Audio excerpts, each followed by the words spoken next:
네, 우리 할렐루야 샬롬하고 서로 축복하고 인사하는 시간 갖도록 합니다. 우리 사무엘 다친 팔 빨리 나으라고 마음으로 기도하면서 우리 축복합니다.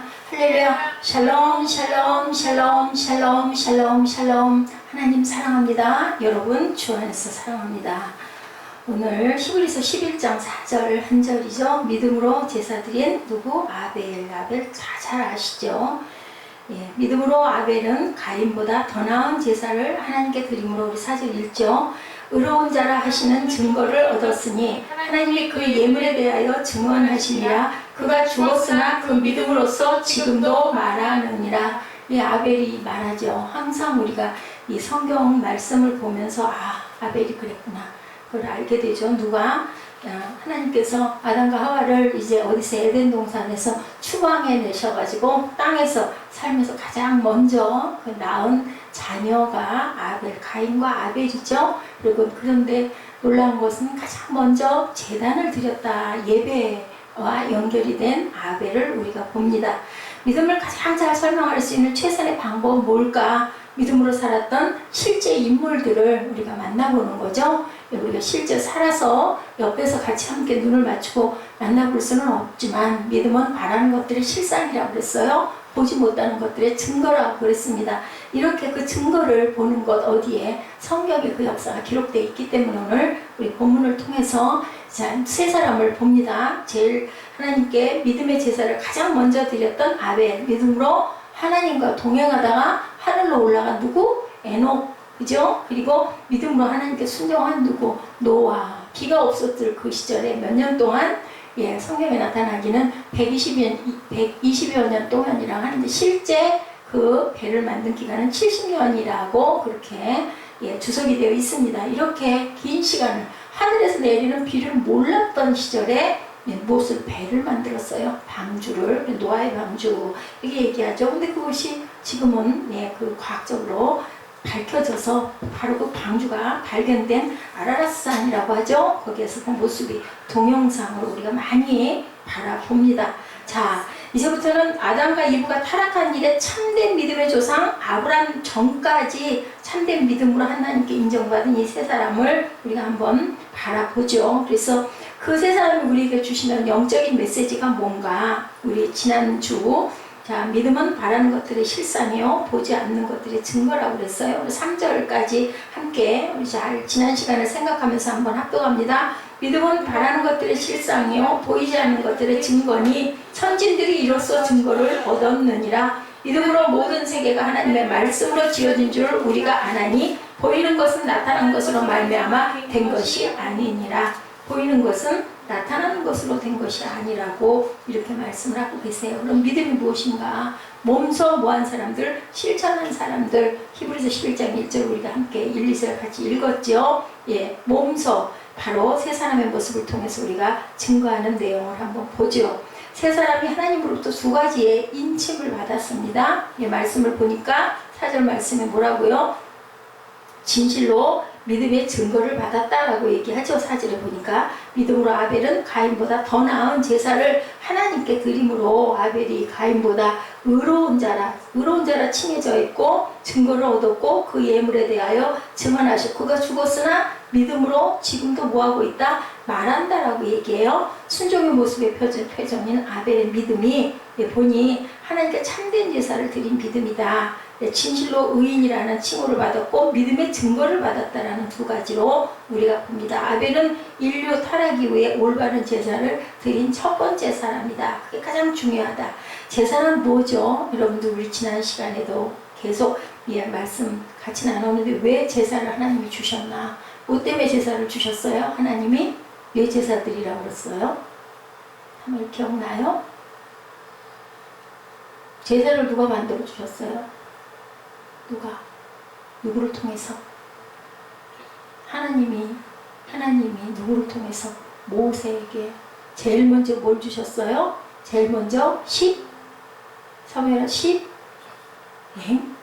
모세에게 뭐 주셨어요? 하나님이 그래요. 시내산에서 10계명 주셨어요. 근데 계명을 다 잘 못 지키니까 죄를 자꾸 지니까 그 죄를 없애주려고 사해주려고 뭐를 제사를 만들어 주셨어요. 근데 그 제사장하고 제사를 자꾸 드려봤댔자 또 드려야 되고 또 드려야 되고 또 드려야 되고 대속죄일에는 한 사람 앞에 한 마리의 양을 그래서 40만 명이 있으면 40만 마리의 양이 죽어야 돼. 또 죽이고 나면은 또 그 순간부터 또 불안해. 또 내가 또 죄 졌네. 이걸 어떻게 하면 좋아? 계속 죄 속에서 전전긍긍하니까 우리가 완전하지 못하기 때문에 하나님께서 이걸 도대체 어떻게 할 것인가 하다가 보낸 사람이 바로 누구? 대제사장 예수 그리스도를 보내주셨죠. 그래서 하나님의 아들이신 예수 그리스도를 우리에게 보내심으로 율법의 뭐를? 완성을 이루셨다. 히브리서 10장 9절 10절 11절에 보니 뭐라고 말씀하시냐면요. 우리 볼까요? 10장 9절 10절 11절 함께 봅니다. 사무엘도 찾아서 함께 읽자. 자, 그 후에 말씀하시기를 보시옵소서 내가 하나님의 뜻을 행하러 왔나이다 하셨으니 첫째 것을 폐하시면 둘째 것을 세우려 하십니다. 자, 첫째 것 폐해진 게 뭐예요? 성막, 그죠? 예, 성소 그 폐했는데 그 다음에 둘째 것을 세우셨다. 뭐예요?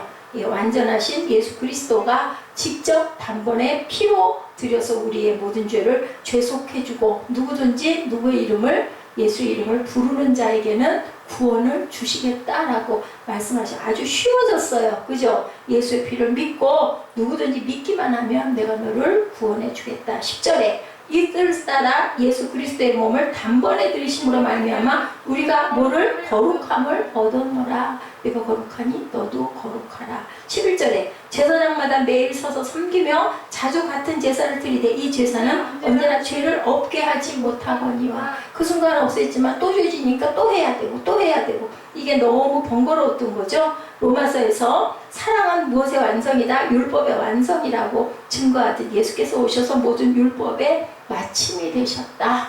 나만 믿으면 내가 속해줄게, 내가 사해줄게, 내가 내 빽만 믿어 라고 말씀을 하는 거예요.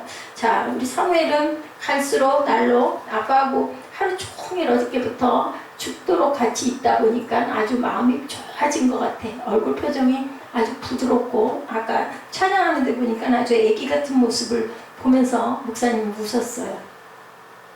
목사님하고 함께 있을 때는 맨날 야단 맞고 맨날 이것도 못하고 저것도 못하니 왜 그렇게 어지르니 왜 이렇게 지저분하니 왜 그렇게 말을 안 듣고 공부를 안 하니 맨날 그런 잔소리만 듣다가 하루를 가서 해방이 되고 놀다가 할머니 할아버지하고 또 뭐 어디서 갔다 오고 또 부러지고 깨지고 그래서 또 가가지고 하루 잘 놀고 오더니 보니까 아주 그 어린아이 모습이 회복이 돼서 어린이 같은 모습이 아주 사랑스럽게 웃고 있는 모습이 아이고 저게 언제나 철이 들까 싶지만 그래도 엄마가 잔소리하고 그 스트레스 받을 때보다는 굉장히 행복해 보여서 목사님이 이제 앞으로는 막 야단도 치지 말고 매버려 두고 공부를 하거나 말거나 잠을 12시까지 자거나 말거나 방학도 얼마 안 남았는데 재밌는 것들만 하고 볼 수 있게 그냥 내버려 둬줄까 하는 생각이 아까 들더라고요.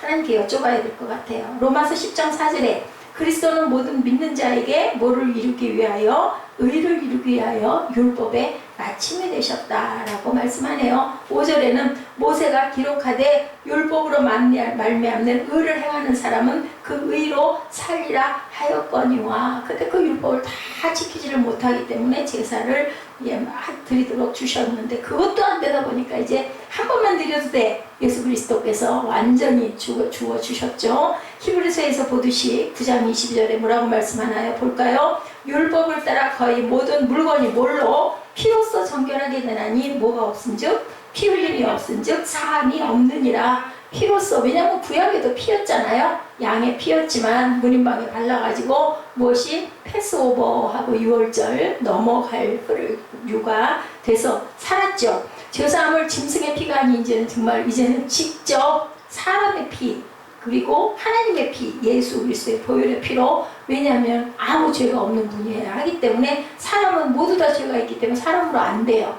근데 드려야 되다 보니까 예수님이 직접 인성을 입고 오셔가지고 땅에서 직접 몸소 행해 보여주시고 그리고 십자가의 마지막까지 다 피를 흘려 돌아가심으로 우리를 살려주셨어요. 에베소서 1장 7절에 증거합니다. 우리는 그리스도 안에서 그의 은혜의 풍성함을 따라 그의 피로 말미암아 속량 곧 죄사함을 받았느니라. 이렇게 증거합니다. 증거하는 것이 한두 군데가 아니죠. 누구든지 예수 그리스도를 뭐 하기만 하면 참회라 믿기만 하면 그죠? 하나님 자녀의 축복 축복을 뭘로? 선물로 주시겠다라고 말씀하셨어요. 믿기만 하면. 그죠? 예수님에 관한 두 가지 정리. 예수님의 삶을 통해서 무엇을? 율법의 완성을 이루셨고, 예수님의 죽음을 통해서 제사를 완성하셨다. 자, 예수님의 삶을 통해서 율법의 완성. 뭘로? 사랑으로. 너희가 하나님을 사랑하고 이웃을 사랑하라. 사랑을 보여주셨어요. 율법의 완성 딱 두 가지로. 그죠? 그 많은 계명들이. 그리고 죽음을 통해서 제사를 완성하고 가셨다. 나를 믿기만 하면 내가 너희가 제사를 따로 드리지 않아도 내가 너희를 깨끗하게 씻어줄게. 양털처럼, 그리고 진홍처럼 붉은 모든 죄도 눈같이 희게 해줄게 하고 약속을 하신 사건이 예수님의 삶과 죽음 두 가지의 완성이다. 오늘 우리는 아벨을 통해서 하나님께 나가는 참된 제사를 드리는 믿음이 무엇인가, 우리 새벽교회는 어떤 믿음을 가지고 나아가야 될 것인가를 오늘 증거합니다. 본문 4절 다시 한번 천천히 뜻을 생각하면서 묵상합니다. 함께 읽습니다. 믿음으로 아벨은 가인보다 더 나은 제사를 하나님께 드림으로 의로운 자라 하시는 증거를 얻었으니 하나님이 그 예물에 대하여 증언하심이라. 그가 죽었으나 그 믿음으로써 지금도 말하느니라. 아벨의 그 믿음 때문에 지금도 아벨은 수천 년이 흘렀지만 말하고 있다라고 하네요. 믿음으로 아벨은 가인보다 더 나은 제사를 하나님께 드렸다. 가인보다 나은 제사를 드렸다. 뭘로? 믿음으로. 가인과 아벨 사건을 설명한 내용이 여기 나와 있죠. 창세기 4장에 나타난 가인과 아벨의 사건을 설명한 내용은, 가인과 아벨 이야기는 아무도 모르는 사람들이 없어요. 영화도 많이 나왔어요. 근데 중요한 거는 성경에서 관심을 가진 분들은 가인이 아벨을 죽였어. 그러니까 아벨이 뭐한 사람? 정말 억울하고 선한 사람인데, 세상 사람들은 모두 아벨이냐 아니면 가인 쪽에 관심들을 갖습니다. 왜 그럴까요? 보면 소설과 영화가 생기는 모두 다 아벨이 주인공인 영화는 없습니다. 전부 가인이 주인공이 되죠. 아벨에 대한 관심이나 작품은 없고, 그 영화 있어요. 옛날에 저도 봤어요. 어렸을 때부터. 에덴의 동쪽, 카인의 후예, 이렇게 해서 영화화 된 것들이 있는데, 우리 안에 가인과 같은 피가 흐르고 있기 때문에 아이고 억울하게 동생을 죽였어. 그 죽임의 그 근본이 뭘까? 아마 그것을 파헤쳐 본 것이 영화의 내용이 아니었을까 하는 생각을 합니다. 그의 죽음이 안타깝다라는 생각도 합니다. 왜냐하면 태어나가지고 동생을, 지난번에 우리 동영상 보니까 그죠? 일부러 그런 건 아닌데 그냥 돌로 이렇게 좀 때렸는데 어디 웅덩이에 빠지면서 거기에 넘어져서 죽는 걸 제가 본 것 같아요. 유다서 1장 11절에 증거합니다. 화 있을진저 이 사람들이여 가인의 길에 행하였으며 삭슬 위하여 발람의 어그러진 길로 몰려갔으며 고라의 폐역을 따라 멸망을 받았도다 라고 합니다. 이렇게 가인의 위치가 설명되어지고, 요한일서 3장 12절에도 가인같이 하지 말라. 그는 악한 자에게 속하여 그 아우를 죽였으니 어떤 이유로 죽였느냐? 자기의 행위는 악하고 그의 아우의 행위는 의로움이다. 이렇게 증거하고 있습니다. 가인의 행위는 악하고, 그리고 아우 누구? 아벨의 행위는 의롭다. 그러니까 아벨이 의롭다라는 얘기를 여기서도 하고 있죠. 그는 악한 자에게 속하여 아우를 죽였으니 가인은 동정이나 연민의 대상이 절대로 될 수 없다. 가룟 유다가 한 일들 유감스럽죠. 근데 한 사람이 분명히 십자가를 지게 예수님을 팔아야 될 것이다 라는 그런 부분의 것들이 예언이 되어지고 있어요. 그러면 어떻게 보면 가룟 유다는 너무 억울한 사람 아닌가? 근데 그것이 아니라 그런 악이 그 사람 안에는 있었기 때문에 누구를? 예수를 팔았다. 근데 그것을 하나님은 이미 미리 알고 있었다라는 겁니다. 그래서 가룟 유다는 어떻게 했어요? 결국은 구원받지 못하고 몸에 따라 죽음으로 배가 터져서 지금도 피밭이 있죠. 아겔다마라고 하죠. 그래서 가인은 제 길로 갔어요. 근데 가인 또한 제 길로 갔다. 가룟 유다도 제 갈 길로 갔다라는 겁니다. 가인은 아벨을 죽였어요. 그러면 죽임당한 아벨은 누구이고, 그리고 그의 믿음은 어떤 것인지 오늘 우리 아벨에 대해서 한번 묵상해 봅니다. 아벨에 여러분들 집중하시기 바랍니다. 우리는 왜냐? 아벨을 통해서 참다운 믿음의 모습을 발견해야 되기 때문에. 지금도 아벨은 뭐하고 있다? 죽었지만 말하고 있다라고 성경에 나타나 있죠. 아벨은 믿음으로 제사를 드린 사람이었다. 가장 중요한 것, 첫 번째 제사를 드린 사람이었다. 왜냐하면 아담과 하와가 제사를 드렸다는 내용이 성경 어디에도 나타나 있지 않아요. 근데 가인과 아벨은 자기의 각각의 길을 알고, 하나는 뭐 했어요? 목자가 되죠? 양치는 목자 아벨은. 가인은 농사를 짓는 자가 됩니다. 그러고 나서 제단을 드린 내용이 나오고 있죠. 하나님을 믿고 순종함으로 제사를 드렸다. 하나님의 뜻과 하나님의 생각과 하나님의 방법으로 누가 아벨이, 그리고 내 생각과 내 방법과 그러한 그 내 뜻으로 드린 제사는 가인의 제단이었다. 그래서 첫 양의 새끼로 흠없는 걸로 피로 드려라 하는데 곡식으로 드려서 가인의 제사를 안 받았다라는 그런 해석들을 하시는 분들이 많은데, 우리 지난 시간에도 얘기를 했죠. 중요한 것보다 중심이 중요했다. 꼭 곡물이어서가 아니라, 그게 아니라 중심에 있는 마음이, 왜냐하면 하나님의 뜻과 하나님의 방법대로 원하는 대로 해드려야 되는데 그렇게 하지 않았다라는 것이 바로 순종하지 않음이 나타나기 때문에 그 마음 중심이 뭐해서 악해서 하나님이 받지 않았다라는 겁니다. 하나님이 어떻게 예배를 드릴 것인가를 전제해서 제사를 드렸다. 누가 아벨이. 그래서 우리는 항상 누구에게 선물할 때도, 특히나 사랑하는 사람이 있을 때도 어떻게 해요? 그 사람이 뭐를 좋아하는지 우리는 말을 안 해도 알게 되잖아요. 알고 나면. 그리고 알고 싶어 하죠. 사랑하는 사람. 하물며 하나님의 사랑은 어떨까? 그렇다면 우리가 내 마음대로, 그죠? 그 사람이 필요하지도 않은데 막 사다가 갔다가 앞에서 놔주고 막 기뻐하기를 바래요. 근데 아무 소용이 없는 걸 사다 줬어. 그러면 기뻐할 수가 없어요. 하나님도 마찬가지죠. 그리고 나는 이걸 원해, 나는 이네를 원해 했는데 제사의 방법에만 막 아주 의리 뻑적지근하게 해놓고 사람들에게 보이고 알리기 위해서 하는 그런 제사는 하나님이 기뻐하시지 않는다. 또 어떤 것을 악한 걸로 드리는 하나님의, 그러니까 불이익을 가지고, 불이한 것들을 가지고 드리는 제사도 하나님이 기뻐하지 않는다. 오히려 그 과부의 두랩돈을 나는 기뻐한다라고 말씀을 하죠. 내가 생각하고 있는 제사 방법에 동의가 되든 아니 되든 하나님의 방법으로 제사를 드린 것이 중요하다는 거. 아벨의 제단이 내 사상이나 내 철학을 믿고 자기 확신으로 믿는 것은 믿음이 아닌 자기 신념이다. 많은 사람들은 그 생각들이 믿음인 양 착각을 합니다. 이렇게 했으니까, 이만큼 거창하게 했으니까, 이렇게 많은 프로그램이 있고 이런 행사들을 이렇게 내가 치르고 가니까 정말 하나님 앞에 온전해 라고 생각을 하는 사람들 많죠. 없는 것보다 있는 게 낫죠. 많은 행사들이 있으면 또 얼마나 비용은 많이 듭니까? 그래서 해마다 뭐 얼마씩 마이너스가 되고, 우리 지방에 지금도 잊히지가 않아요. 저희 교회에서 좀 가깝죠. 비전교회. 거기 그 목사님, 여자 목사님이세요. 거기는 전도사들이 5명 정도 돼요. 신학교, 우리 신학교에 있는 전도사들을, 신학교 한 3학년, 2학년 이런 사람들을 써서, 물론 많은 금액은 아닙니다. 등록금 한 반 정도, 뭐 한 3분의 1 정도 해당하는 거. 왜냐하면 인원이 그렇게 많으니 얼마나 뜨겁겠어요. 이한도 목사가 그런 부분을 못하는 거예요. 그냥 나가는 부분의 것들을 그 안에서 알뜰하게 하려고 하다 보니 결국은 어떻게 보면 그런 부분들이 약한 거죠. 쓰는 거죠. 사람들 5이고 6이고 처음에 창립들 하면 대개는 그렇게 외부에서 그냥 투자하는 거예요. 전도사들 불러서, 그 신학교 다니는 전도사들 기도만 해도 얼마나 뜨거워요. 찬양만 해도 얼마나 뜨거워요. 전에 우리 그 누구죠? 누구죠? 그 한 사람 와가지고 찬양하니까, 그 전에 우리 그 영산에 있던 하고 밤에 수요 예배 들렸을 때 다르죠. 찬양하는 게 다릅니다. 전에 또 신학하던 누구예요? 그 김경주 자매인가요? 찬양하고 예배하는 모습이 달라요. 확실히 하나님의 길을 가려고 작정하는 사람들은 그 믿음도 뜨겁기 때문에, 마음에 있는 열정이 있기 때문에, 그런 사람들이 몇 명이 전도사를 모시고 가면은 뭐 그냥 전도도 뭐 얼마나 대단하게 하겠어요. 교회에 일단 사람이 있어야 예배를 드릴 수 있으니까 하나의 전략이죠. 근데 하나님은 말씀하세요. 꼭 그것이 하나님이 기뻐하시는 제 예배는 아니다. 이것은 성경적인 믿음이 아니라고 말씀을 하세요. 근데 필요하죠. 그 부분들이.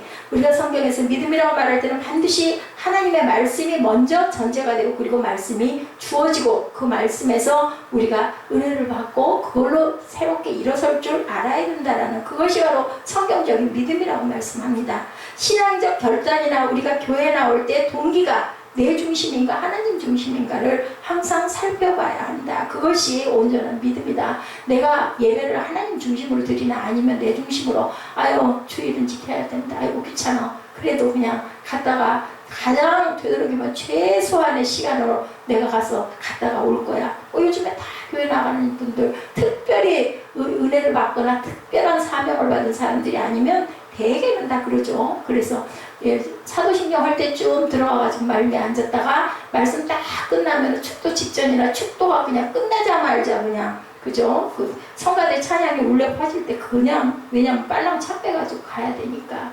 그래서 예전에는 하루 주일날은 누구의 날? 하나님의 날이죠. 가스데이라고 하죠. 그래서 하루 종일을 하나님 안에서 그래서 저녁 예배까지 있어요. 예, 오전 예배 드리고 낮에 점심 먹고 또 교제하고 친교하고 그리고 또 저녁에는 저녁 예배 몇 시간 좀 떴다가 쉬었다가 다시 모여서 대개는 집과 교회가 가까이 있는 그렇게 해서 그런 예배 형식이었는데 요즘에는 예, 가족끼리의 그 시간이 중요하다 해가지고 저녁 예배를 없애버리고 물론 뭐 큰 중대형 교회에서는 예배가 한 7부까지도 있고 6부까지도 있다 보니까 새벽부터 시작을 해서 한 7시부터 시작해서 저녁 7시까지 그렇게 예배를 끝나도록 그렇게 하시는 교회들도 좀 있지만 대개는 1, 2부 드리고 점심 먹고 그리고는 그냥 뭐 찬양 예배 잠깐 드리고 그리고 저녁에는 쉬어야지 내일 또 직장에 출근도 해야 되고 아이들하고 또 함께 있는 시간도 있어야 되고 그러니까 무슨 모습으로 세상 사랑하는 사람들의 어떤 그 흐름 따라서 예배가 정리가 돼서 저녁 예배가 온전하게 드려지는 교회들이 없더라고요. 저도 전에 신학교 다닐 때 저녁 예배를 찾느라고 교회마다 가봐도 없어요. 그냥 보통 3시 예배 정도 드리고 나면 5시 끝나잖아요. 그럼 쉬어야 되고 우리 예배 드려보니까 어때요? 그래도 그 시간 정도는 좀 들어가가지고 좀 그죠? 씻고 좀 휴식을 해야 정신도 좀 나고 좀 편안하게 TV도 좀 볼 수 있고 내가 밀린 것들도 좀 정리할 수 있고 그런 부분들이 있어요. 분명하게.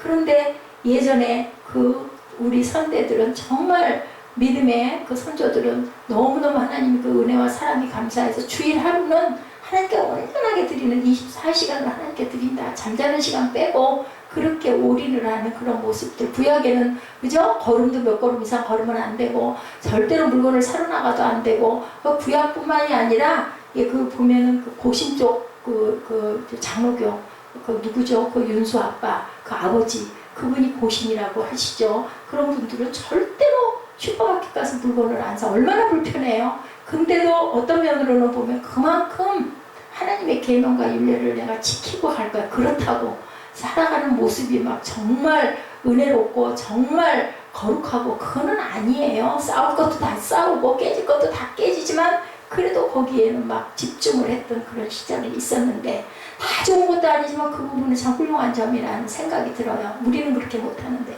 근데 요즘에는 심지어는 하루는 뭐 2시간도 아니고 결국은 몇 분? 30분 그냥 하나님의 날 30분 다 잘라버리고 찬양이고 뭐고 다 잘라버리고 말씀 그냥 딱 듣고 왜 이렇게 길기는 30분 안에 끝나야지 이렇게 뭐 기다렸다는 듯이 말씀 들었으니까 헌금했으니까 근데 그것이 참된 예배는 아니다라고 오늘 말씀을 합니다.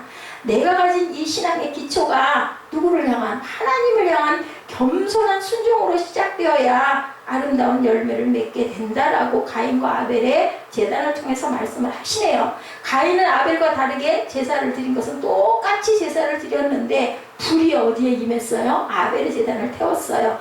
예, 그렇게 드렸는데 아무리 아름다운 제사를 하나님께 드렸다 해도 하나님은 어떻게 하기 때문에 내 방법으로 하는 그러한 제단은 내가 중심이 된 제단은 하나님은 기뻐하시지 아니하신다.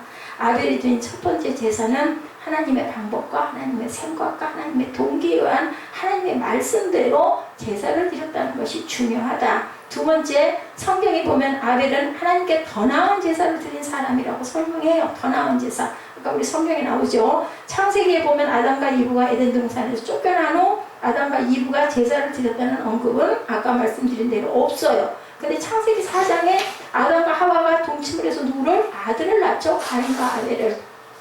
4장 3절에 보면 세월이 지난 후 두 아들이 제사를 드린 것이 나타나요.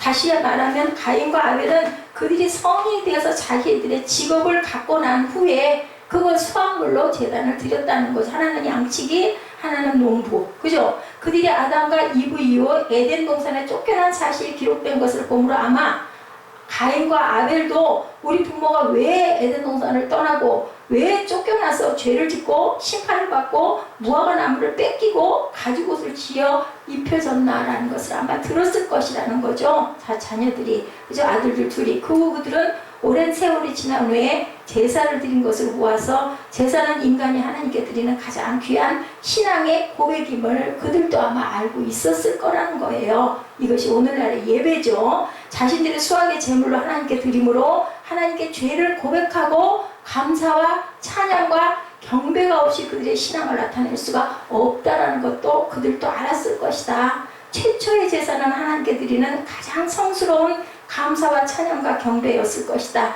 문제는 예배를 똑같은 장소에서 똑같은 시간에 똑같이 정성을 다해 드렸음에도 한 예배는 받으시고 한 제사는 받지, 예배가 아니라 제사였죠, 받지 아니하셨다는 부분을 우리가 깊이 생각해 봐야 된다. 우리들의 예배가 동기가 어떤 것인가. 우리는 지금 오늘 금요 철야를 드리면서 각자의 마음은 누구밖에 몰라요? 본인하고 하나님밖에 몰라요. 어떤 마음가짐으로 예배에 임하고 있는가. 하나님께서는 저를 죄를 조금 덜 지으라고 이 자리에 세워놓으시지 않았을까 하는 생각을 요즘에 참 많이 합니다. 왜냐하면 예배 시간을 기다리거든요, 저는.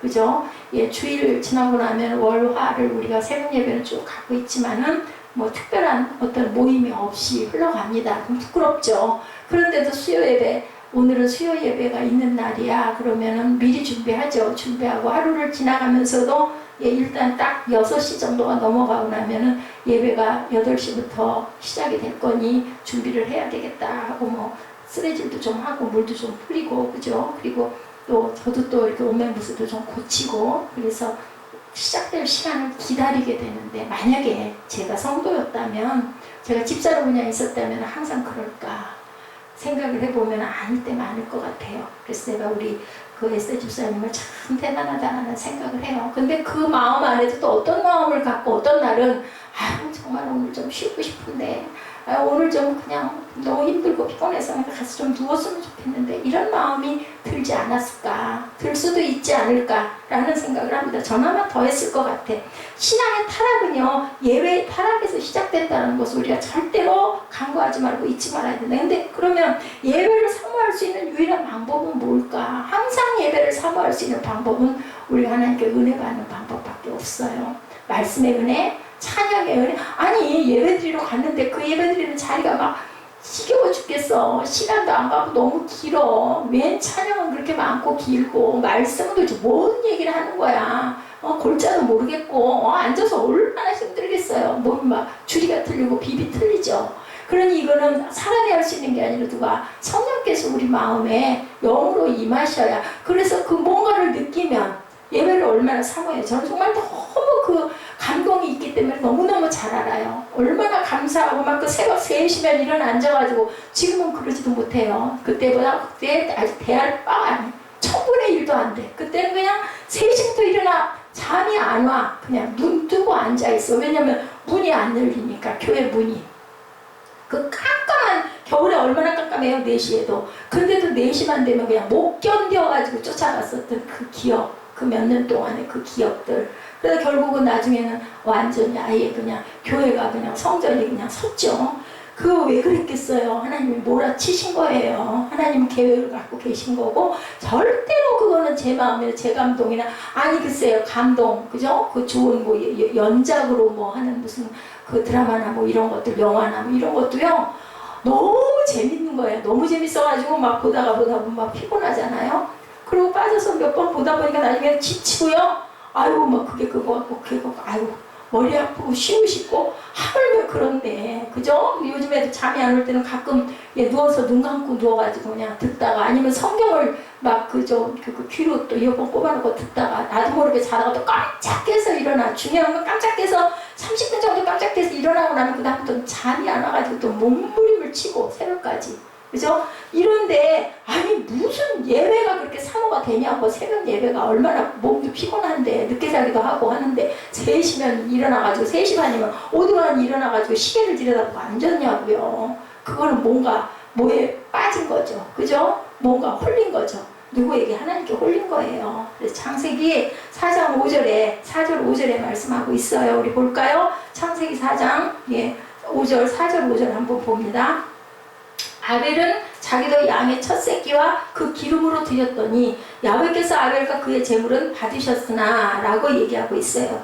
예배라고 다 예배가 아니고 제사가 다 제사가 아니라는 하는 뜻을 갖고 있어요. 5절에 가인과 그의 재물은 받지 아니하신지라. 가인이 몹시 분하여 안색이 변하니, 예, 이렇게 얘기합니다. 예배라고 다 예배가 아니고 제사가 다 제사가 아니야. 그 왜 안색이 변하냐고. 여기서 중요한 문제가, 예, 가인의 문제가 있는 거예요. 안 받으셨으면 우리는 어떨까요? 저 같으면 어떨까요? 좀 무서울 것 같아요.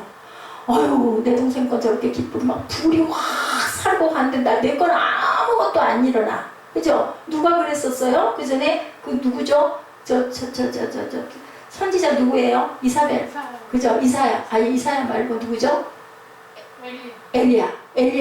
엘리야가 누구라? 바알의 그죠? 바알 선지자의 그 종복들하고 그 사람들도 선지자잖아요. 850명. 같이 그렇게 해서 막 불사르고 하는데 누구? 예, 엘리야 거는 확 불사르고 가는데 아무도 나타나지가 않아. 그러면 얼마나 무서울까? 저 같으면 막 무서워갖고 벌벌 떨 것 같아. 저는 정말 그랬을 거예요. 그건 안 봐도 불보도 뻔해. 그럼 막 부들부들 떨었을 거 막 울 것 같아.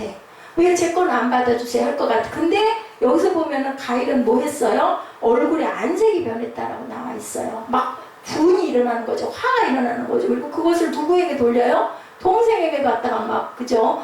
도대체 재단은 받고 왜 내 재단은 안 받는 거야? 왜 혈기를 내고 화를 내냐고. 내가 뭐가 잘못됐을까를 돌아보고 회개했어야 되는 거죠. 그죠? 깨달았어야 되는 거죠. 그래야 죽지 않았을 것 같아. 그래야 버림을 안 받았을 것 같아. 그리고 얼른 다시든 아니면 그 다음에든 절대 그렇게 되지 않았었으면 얼마나 좋았을까. 그래서 건졌는데 왜? 예, 가인은 속에 뭐가 가득해서 악이 가득했기 때문에 결국은 그렇게 됐다는 거죠. 재물보다 중요한 것은 뭐라고 그래요? 사람의 마음인데요. 5절에도 보니 뭐라고 그러세요? 창세기 4장 5절에 야훼께서 아벨과 그의 재물은 받으셨으나 가인과 그의 재물은 받지 아니하신지라. 예배를 재물만 받으시는 게 아니에요. 사람을 받으셔요. 사람은 뭘까요? 마음이에요. 마음.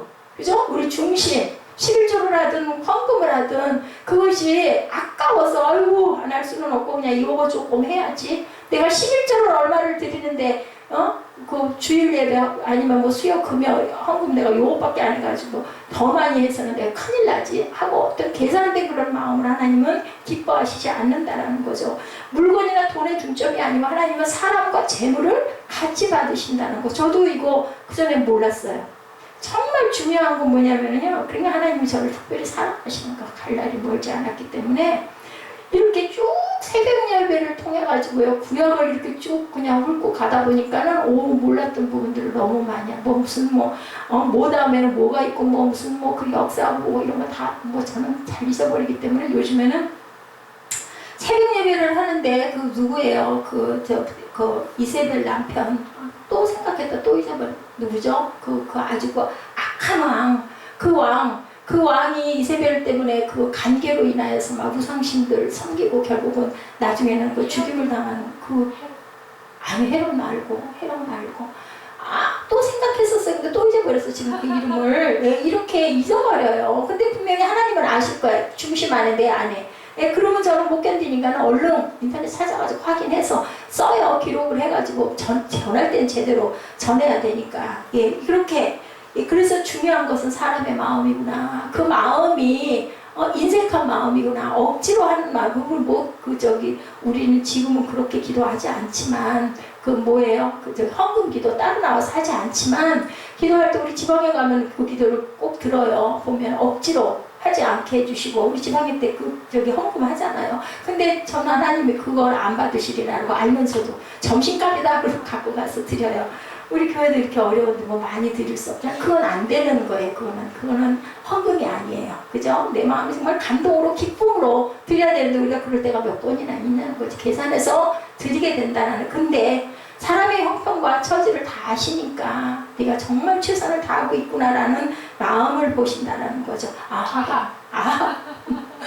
그 아합을 왜 이렇게 자꾸 잊어버리는지 몰라. 어느 새벽 예배 나중에 다시 동영상 때문에 또 어저께 우리 사무엘 얘기가 1100명이 들어온 속에 보니까는 묵상 그거하고 새벽 예배들을 많이 와서 보고 갔다라고 검색을 했는지 뭐 했는지 모르겠지만 보면 구약들을 좀 많이 모르시기 때문에 목사님들도 참고를 많이 하시기는 하세요. 저도 마찬가지고. 그러다 보니까 아이고 이렇게 짧게 그냥 맨 앞에하고 맨 끝에만 시간이 너무 없으니까 오늘 또 잠깐 짧았지만 아우 저 아래 내려갔다 오면서 아주 좋을 것 같았거든요. 시간은 없어서 빨리는 갔다 와야 되니까 다리가 이걸 말을 안 들으니까 올라오느라고. 그럴 때마다 이 엘리베이터가 있는 교회를 내가 왜 안 가고, 그랬으면 한 달 월세도 엄청 싸서 신경도 안 쓰고 그냥 정말 살면서 우리끼리 예배해도 얼마나 좋았을 텐데 매일같이 그 생각을 해. 그리고 거기를 지나다닐 수밖에 없잖아. 철학원 간판이 딱 붙어있는 거 보면 내가 죄를 진 것 같고 막 그런 마음이 지금도 들어와요. 똑같이 아벨이 양새끼를 바쳐서 그런 것이 아니다라는 거. 재물보다 중요한 건 사람의 마음이라는 것. 선한 사람이 이게 양새끼를 바칠 수가 있었다는 것. 하나님의 명령대로 네가 첫 양의 첫 소산의 첫 것, 그리고 흠없는 것, 아주 가장 예쁜 것. 저는 그런 마음은 그 부모에게도 받았던 것 같아요. 누구한테 뭐 줄 때, 선물할 때 좋은 걸로, 그 사람이 정말 좋아하는 걸로 그렇게 골라서 그냥 최선을 다해서, 물론 그렇게 해서 상처도 받고 실망이 될 때도 있지만 아주 그건 참 잘하는 짓인 것 같아. 그렇게 아까워하고 그렇게는 아예 안 해. 차라리 그러려면. 근데 하나님이 그 마음을 주신 거, 그거는 누구에게나 다 장단점이 있거든요. 근데 하나님은 그 마음인 거예요. 너 찾고 제일 먼저 구별해서 내게 가져와. 좋은 것으로, 흠없는 것으로. 아벨은 그걸 그대로 지킨 거죠. 그리고 이 사람은 선한 사람이었다. 이 말씀이 나왔듯이 물건을 가져오는 것은 똑같은 것을 가져올 수가 있는데 그 사람의 동기가 전혀 다를 수 있다는 거죠. 그 사람의 마음의 중심이 어디 있는가가 중요하다. 아벨은 정성 들인 마음으로 첫 양새끼를 드림으로 하나님이 기뻐하시고 받으셨다. 아까워하지 않았습니까? 근데 가인은 그렇게 안 했어. 그냥 흔한 거, 내가 곡식, 그냥 그걸로 내가 내리면 되지. 뭐 제사를 뭐 따로 드릴 일이야. 근데 우리도 얼마나 많이 그렇게 해요. 제사 드리는 걸 뭘 그렇게까지 씻고 닦고 그런 거 보면 우리 조상들은 참 정성스러웠던 것 같아요.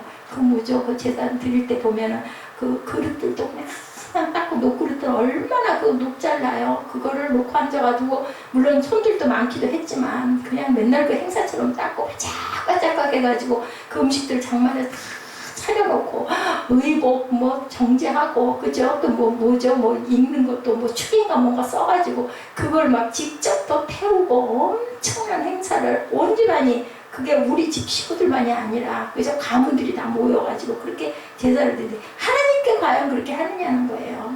구약에 보면 이스라엘에서 그렇게 속죄하려고 그 양들을 그렇게 잡고 제사장들이 그 일을 감당했던 것들과 참 많이 비슷하다라는 생각을 합니다.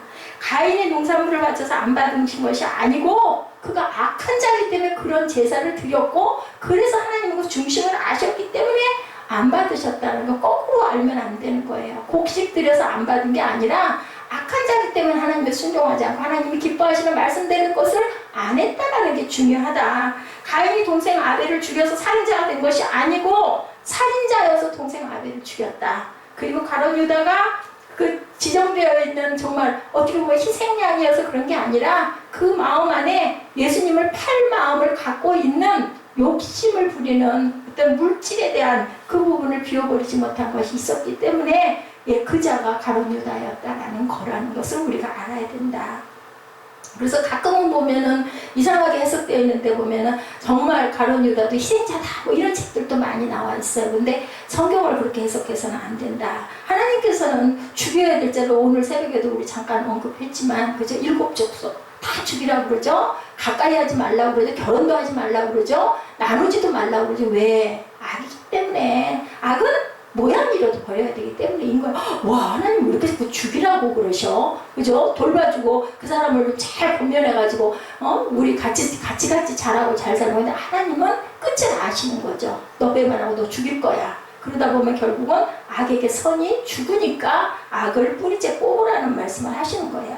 악한 자들은 악한 생각들을 하고 그것이 밖으로 드러난다. 이게 중요하다. 가인의 재물이 거절당했을 때도 회개의 기회가 많았을 건데 자기의 잘못을 회개하지 않고 돌이키지 않았다. 그래서 행함이 없는 믿음은 죽은 믿음이라는 말씀이 여기서도 연결이 됩니다. 창세기 4장 5절에 심히 분하여 안색이 변했다. 그래서 하나님이 말씀하죠. 내가 안색이 변함이 어쩌니요? 내가 선을 행했다면 어찌 낯을 들지 못하느냐? 라고 말씀을 하시죠. 동생 죽이고 나서도 동생 어떻게 했니? 그러니까 뭐라고 그래요 가인이? 내가 무슨 동생을 항상 그렇게 보살펴야 되는 그러한 자입니까? 하고 오히려 거꾸로 반문하죠. 악한 자였다는 거죠. 그의 근본적으로 마음 안에 악한 근성이 있었다. 동기와 태도 자체가 문제를 가지고 있는 그러한 자였다. 내면에 악의 근성이 있고 근성이 그 악이 이김으로 제사를 자신의 방법으로 자신이 택한 것들로 드렸다.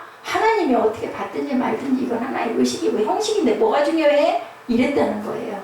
근데 그 구약에 왜 그랬을까요? 하나님이 막 살아서 임재하시는 것들이 불로 막 나타나는데 왜 그랬는지 저는 그 부분은 지금도 그 마음은 이해가 안 가요. 우리의 하나님께 드리는 그 예배, 예? 여러분, 저와 여러분의 예배는 어떤, 누구도 예배가 없어요.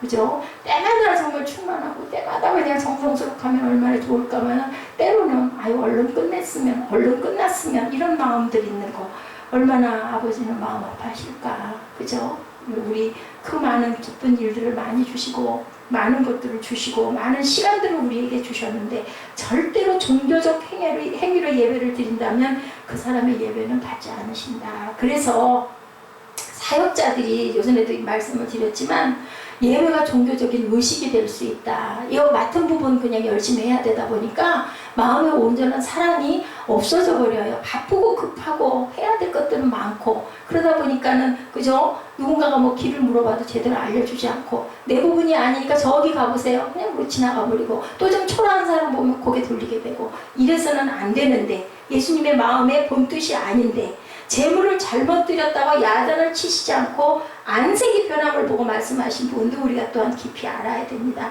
내 안색이 변함이 어쩐 연고냐 모르셨겠어요? 뻔히 아셨겠죠. 동생을 미워하고 있구나. 저 녀석이 동생을 죽일 거다라는 것도 아셨을 거예요. 그 후에 하나님은 대대로 크리스찬 집이나 의례로 예배를 드린다면 그 예배를 받지 아니하신다. 이게 바로 의식적인 예배. 그냥 하나의 타성이 되어버리는 예배를 받지 않으신다. 우리도 이 부분을 정말 깊이 생각해야 된다라는 생각이 듭니다.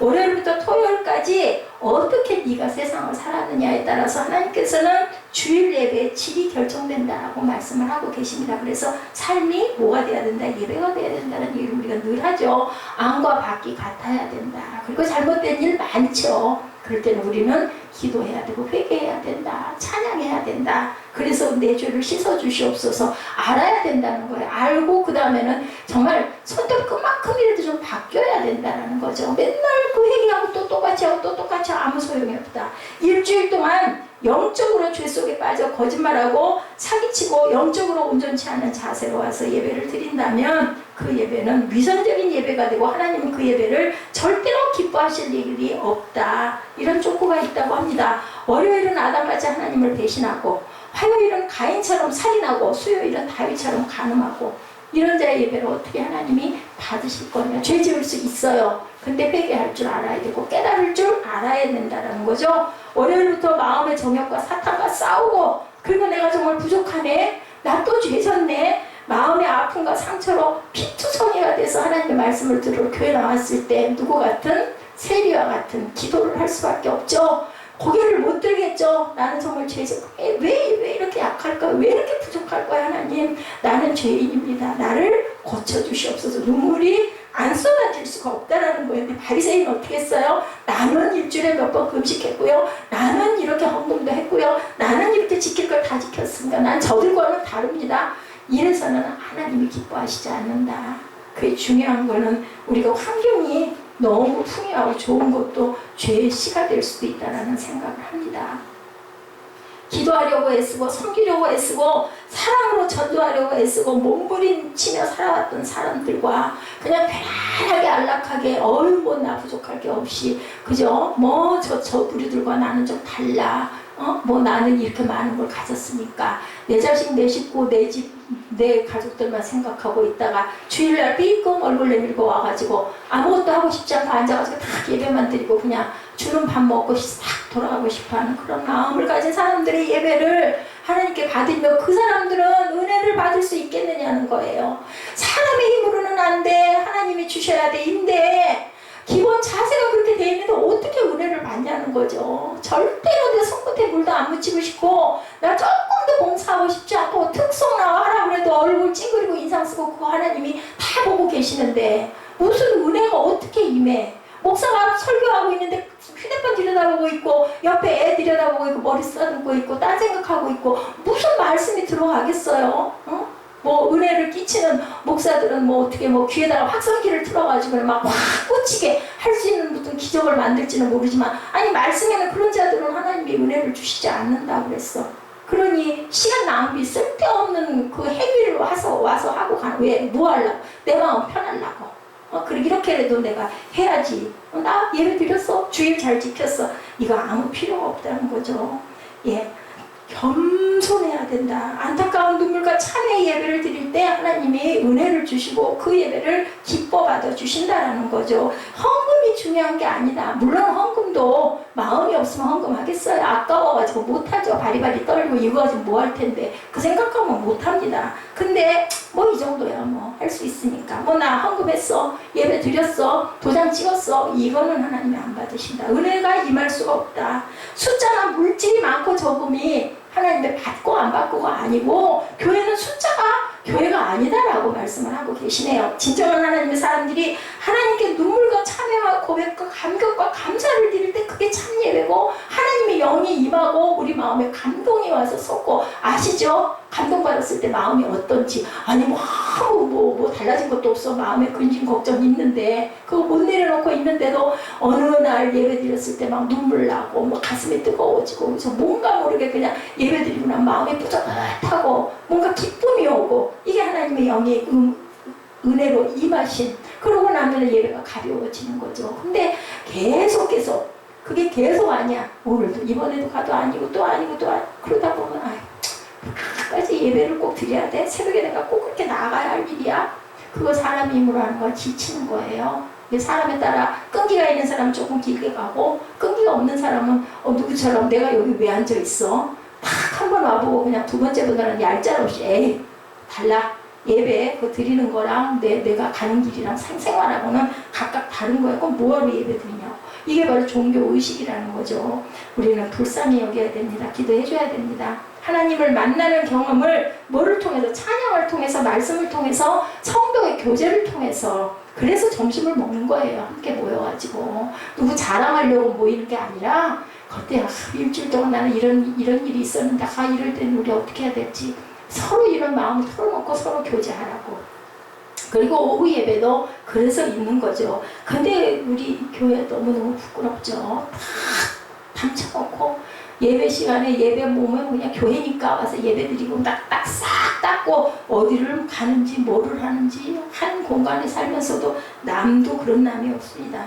안타깝죠. 제가 은혜가 없어서 그래요. 우리의 신앙이 좌절하는 이유가 바로 교회가 하나님의 위로부터 내리는 참 위로와 용기를 받지 못하기 때문에 진정한 크리스찬의 삶의 능력이 나타나지 않는다. 어느 교회나. 근데 어느 교회나 다 문제가 있고 모든 교회 나오는 성도들이 다 그렇게 은혜 충만하면 얼마나 좋겠어요. 근데 지금 말씀드리는 건 바른 마음가짐을 말씀드리는 거예요. 그 가짐이 되어서 예배에 임해야 하나님의 은혜와 감동이 쏟아진다라는 얘기를 하는 겁니다. 프로그램으로 하나의 순서로 시작돼서 끝나가지고는요 아주 화려하죠. 그죠? 대단한 명강사, 사람들 막 이름 있는 가수 막 초대해가지고 행사합니다. 돈 가지면 되니까. 그런데 그거 지나가고 나면은 아무 소용도 없는 거죠. 싹 쓸고 가는 거죠. 그냥 신난다, 먹으러 가자, 아니면 구경하러 가자, 그렇게 하고. 그래도 거기서 몇 명이라도 건지려고 목사님들은 그렇게 하시죠. 진정한 참회를 통한 하나님의 참 위로와 평안이 예배자들에게 임하지 않는 것은 바로 이렇게 보여지는 것을 바라보는 거. 오늘 말씀에 그러잖아요. 믿음은 바라는 것들의 실상이고 보이지 않는 것들의 증거라고 얘기합니다. 그리고 3절에 믿음으로 모든 세계가 하나님의 말씀으로 지어진 줄을 우리가 안다. 보이는 것은 나타난 것으로 말미암아 된 것이 아니라 말씀으로 지어졌는데 뭐가 보이는데 뭐가 나타나는데 만약에 천국이 진짜 있다라고 하면은 저는 그 생각이 들어요. 그러면 우리 같은 사람은 천국 갈 수 있을까요? 못 갈 것 같아. 돈 많은 사람들이 막 백으로 돈으로 밀치고 들어오면, 그죠? 아이고 여기는 누구 자리 여기는 누구 자리 막 돈을 뭐 수십억씩이라도 퍼놓고 영원히 산다는데요. 눈에 보이는데요. 그 눈에 보이면은 힘 있는 사람만 들어가지 우리처럼 가진 것도 없고 힘없는 사람 들어가겠느냐? 못 들어가요. 그러면 가진 자들이 그냥 배 두들기고 뭐 좌석을 수백 개씩 사놓고 프리미엄 붙여서 팔 것 같아 보면은. 그렇기 때문에 하나님께서는 비밀로 감춰놓으시고, 지난번에 우리 그 얘기했죠. 우리 생명이 정해져 있는 걸 안다면, 네가 몇 살에 시집을 갈 거야, 어떻게 할 거야, 너는 무슨 병으로 몇 살에 죽을 거야 알고 있다면 우리가 무슨 노력을 할 거며 뭘 바라보고 가겠느냐는 거죠. 모르기 때문에 매일매일을 열심히 최선을 다해서 살아간다는 거. 불행이라고 제가 말씀드렸어요. 24시간이 몇 분으로, 2시간도 귀찮아서 이제는 30분으로 그 예배로 끝난다는 거죠. 감사와 감격의 축제의 예배가 이런 형식의 예배가 돼버렸는데, 무슨 하나님의 은혜가 그 감동스러웠었던 초대교회, 아니면은 그저 길손주목 장로님 내가 아간의 자식입니다 하고 성령의 운동이 일어났던 그것도 그저 그게 그 성령 부흥 운동이 아니라 회개 운동이었었어요. 그때도 그 평양 대부 운동이 회개 운동으로 시작이 된 거예요. 그러다 그 하나님의 영이 임하니까 막 그 부흥이 되고 막 불이 떨어지고 막 울고 불고 뭐 그 감동을 하고 부르고 방언을 하고 그 난리가 일어난 거죠. 이게 그냥 전국으로 확산이 된 거죠. 이런 형태의 예배자들에게 참된 제사와 은혜와 감격이 임할 수가 없다. 두 번째, 마음과 마찬가지로 재물의 중요함이 중요하다고 11장 4절 하반절에 말씀하죠. 하나님이 그 예물에 대하여 증언하심이라. 그가 죽었으나 그 믿음으로서 지금도 말하느니라. 첫째는 사람이고, 그리고 동시에 예물도 중요시 하신다라는 거. 마음이 좋고 믿음이 생기면 받는 것보다는 드리는 거를 우리는 기뻐하게 된다. 정말 하나님을 좋아하면 누가 시키지 않아도 내가 좋아서 찾아가서 마음과 뜻과 정성을 다해서 정말 가장 좋은 걸로 드리고 싶어 하는 거예요. 가서 성전, 지금은 이게 크리스탈이고 이렇지만 나무로 된 저 제단이었을 때 정말 그거 반질반질하게 생겼잖아요. 걸레가지고 닦으면 왜 그렇게 좋은지, 먼지를 닦아내면 그런 기쁨들이 오는 거죠. 저는 아무것도 모르는데도 하나님이 그 마음을 어린 날부터 심어주셨어요. 그 특별한 은혜를 받은 것 같아. 뭐 알았겠어요? 어린 꼬마가. 근데 그냥 교회만 가면 무조건 좋았으니까. 풍금 소리가 너무 좋았고 찬송 소리가 너무 좋았어요. 큰 교회보다는 조그마한 교회가 너무 좋았고, 진정한 마음에는 뭐가 따르, 진정한 물질이 따르죠. 진짜 사랑하는 사람에게는 아까운 게 없어요. 돈의 금액이 상관이 없어요. 좋은 걸로 주고 싶죠. 하나님께 드리는 것, 최상의 것을 드리고 싶고, 주님의 관심과 주님의 초점에 나를 맞추지, 내가 하나님을 딱 갖다가 이거 이렇게 드렸으니까 받으소서, 이게 아니라는 거죠. 아주 어려운 시절 그랬었어요. 이 할머니들 그 고이춤이라고 그러죠. 거기다가 그 뭐 목사님 드린다고 막 그 조그만한 사과 알맹이 하나, 귤 하나 갖다가 가만히, 그것도 부끄럽게 살짝, 제가 드려요도 아니에요. 저도 그랬었어요. 뭔가 이렇게 보면 아이 우리 목사님 드리고 싶어, 전도사님 드리고 싶고 하면은 일부러 가서 여기요 하고가 아니라 살짝 놓고 도망와가지고 드시나 안 드시나 쳐다보고, 그리고 너무 기뻐했던 그 기억이 납니다. 그 마음을 아버지께서 받으신다. 하나님께 드릴 것은 우리가 최상으로 하고 싶어하는 게 은혜받은 자들이다. 그래서 은혜받지 않은 사람들은 성김 오래 하면 시험이 들 수밖에 없다. 이것이 바로 진정한 예물을 드리는 마음이다.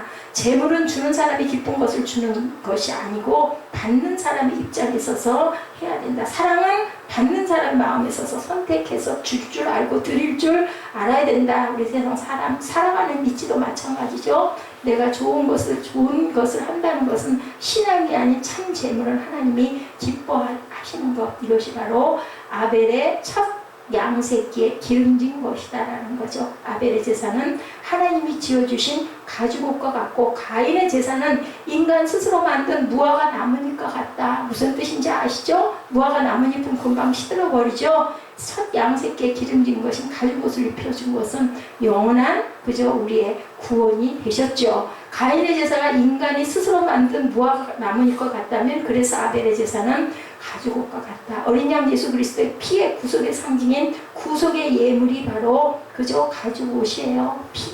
피 흘려준 것. 그때 벌써 하나님께서는 예수 그리스도가 오셔서 우리를 위하여 피 흘리실 걸 알고 계셨다는 거예요. 가죽옷 만들어준 창세기 역사가. 우리가 드리는 예배는 아벨이 드리는 예배처럼 믿음의 예배, 하나님의 방법으로 선택하며 따라가며 결정하는 순종의 예배가 되어야 한다. 세 번째, 아벨이 자원하는 마음으로 기쁜 예물을 드릴 때 두 가지로 축복하셨다고 말씀하죠. 믿음으로 드리는 참된 예배는 하나님이 그 예물에 대하여 뭐 하신다? 증언하십니다. 그가 죽었으나 믿음으로 지금도 말한다. 믿음으로 아벨은 가인보다 더 나은 제사를 하나님께 드림으로 의로운 자라 하시는 증거를 얻었으니 하나님이 그 예물에 대하여 증언하시니라. 그가 죽었으나 그 믿음으로 지금도 말하느니라. 마태복음 23장 35절에도 의인 아벨이라고 말씀합니다. 의인이 되었죠. 믿음으로 참된 예배를 드린 아벨은 참된 의인의 축복을 이렇게 받는다. 자, 의인은 뭘로 살아요? 믿음으로 살고 그 의인의 자녀에게는 자손 대대로 축복하신다고 합니다. 의로운 자라 하시는 증거를 얻었으니 두 번째 축복은 죽은 후에도 나타난다. 4절 후반부에 그가 죽었으나 그 믿음으로 지금도 말한다. 그래서 지금도 그죠? 믿음의 조상으로 우리에게 모본으로 나타나 있죠. 오늘은 그 아벨에 대한 거였지만 이제 또 다음에는 그 에녹에 대한 거, 그 다음에는 누구? 그 홍수 사건을 만든 그 노아의 믿음에 대해서 우리가 함께 볼 겁니다. 그래서 마태복음 23장 35절에 그러므로 의인 아벨의 피로서 성전과 제단사에 너희가 죽인 바가랴의 아들 사가랴의 피까지 땅에서 흘린 의로운 피가 다 너희에게 돌아간다. 누가복음 18장 9절에 또 자기를 의롭다고 믿고 다른 사람을 멸시하는 자들에게 비유로 말씀하시되, 이거 우리 아까 그 간증으로 드렸던 말씀이죠. 우리 누가복음 18장 9절부터 14절까지 읽고 기도하는 시간 갖도록 합니다. 누가복음 18장 9절입니다. 찾아서 우리 함께 읽죠.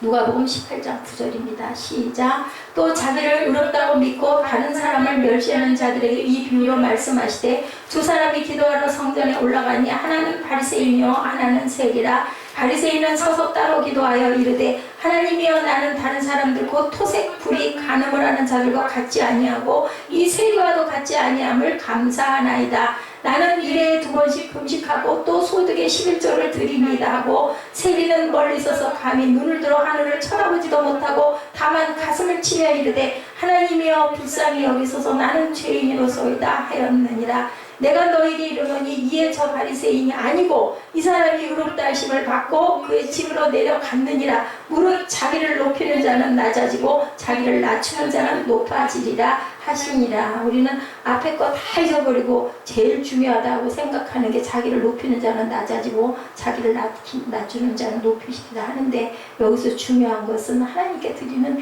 예배의 모습을 말씀하고 있어요. 그래서 이 피는 예수 그리스도의 속죄의 피까지 연결이 되죠. 순교자의 피는 죽음으로 끝나지 않는다. 지금도 말하고 있다라고 말씀합니다. 땅에서 흘린 의로운 피가 다 너희에게 어쩐다고요? 돌아간대요. 그 의로운 피가 누가? 예수 그리스도의 피죠. 그죠? 또한 순교자들의 피죠. 그가 죽은 후에 강력하게 역사해서 꽃이 피고 귀한 열매가 맺어서 교회들이 일어납니다. 그죠? 내가 하나 죽음으로 인하여 수많은 꽃이 핀다. 진정한 열매 맺으면 어떻게 해요?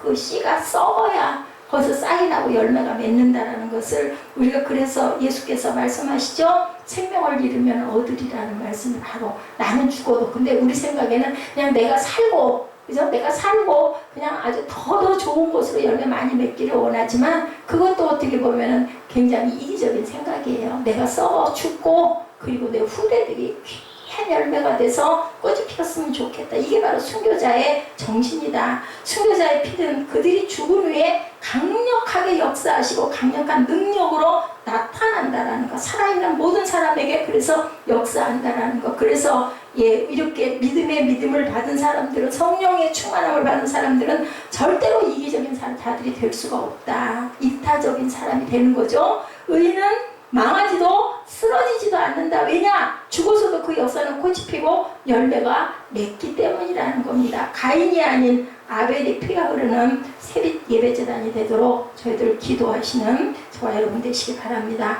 그래서 3절에 믿음으로 모든 세계가 하나님의 말씀으로 지어진 줄 우리가 아나니 보이는 것은 나타난 것으로 말미암아 된 것이 아니니라. 우리 찬양의 제사 드리며 찬양하고 격단하십시다.